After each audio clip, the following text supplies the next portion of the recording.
অনেকে আছে জীবন সঙ্গী আপনারা মিলাইতে পারছেন না, মনের বাসনা পূরণের জন্য এটা পরীক্ষিত একটা আমল, বেশি বেশি পড়বেন।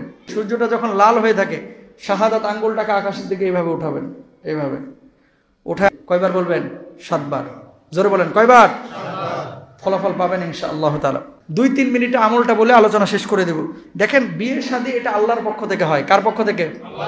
আপনি চাইলেই কিন্তু পারবেন না। বিয়ে শাদীর ক্ষেত্রে ছেলে এবং মেয়ে দুই পক্ষ, এবং আপনাদেরকেও একটা কথা বলি, দোয়ার বিকল্প নাই। কিসের বিকল্প নাই?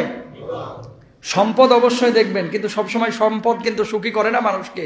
মানুষকে সুখী করে হচ্ছে দিন। সুখী করে কি? দিন। ছেলে এবং মেয়ে, যদি মেয়ের জন্য পাত্র খুঁজেন দেখবেন ছেলেটা দিনদার কিনা, ছেলের জন্য যদি পাত্রী খুঁজেন প্রথমে দেখবেন মেয়েটা দিনদার কিনা, পরে চেহারা সম্পদ এগুলো আসবে। এখন এরপরেও কোনোভাবেই বিয়ে শাদী হচ্ছে না, মেয়েটা বড় হয়ে যাচ্ছে, ছেলেটা বড় হয়ে যাচ্ছে, কি করতে পারেন? কয়েকটা আমল হাদিসের মধ্যে আছে।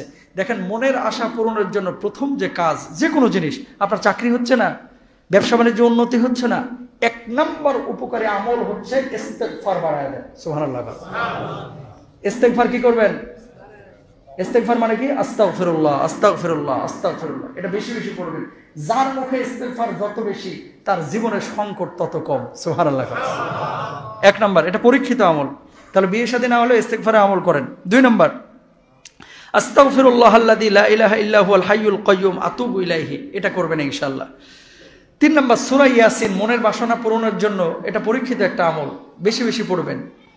সকালবেলা ফজরের নামাজের পর সূরা ইয়াসিন পড়া হয়ে গেল, মুবিন যেই শব্দগুলো আছে প্রায় 7 বার আছে মনে হয় ইয়াসিন সূরার মধ্যে, মুবিন 7 বার আছে।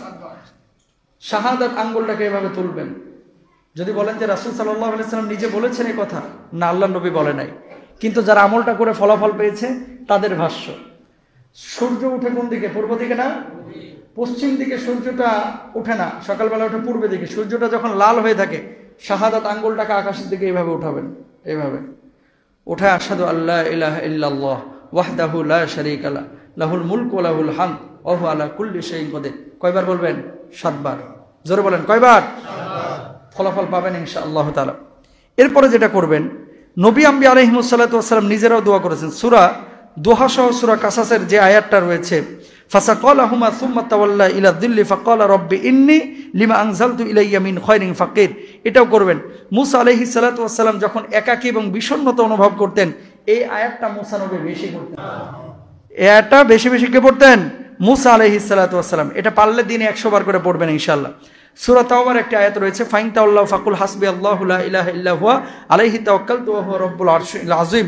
এই দোয়াটাও আপনারা বেশি বেশি পড়বেন ইনশাআল্লাহ তাআলা।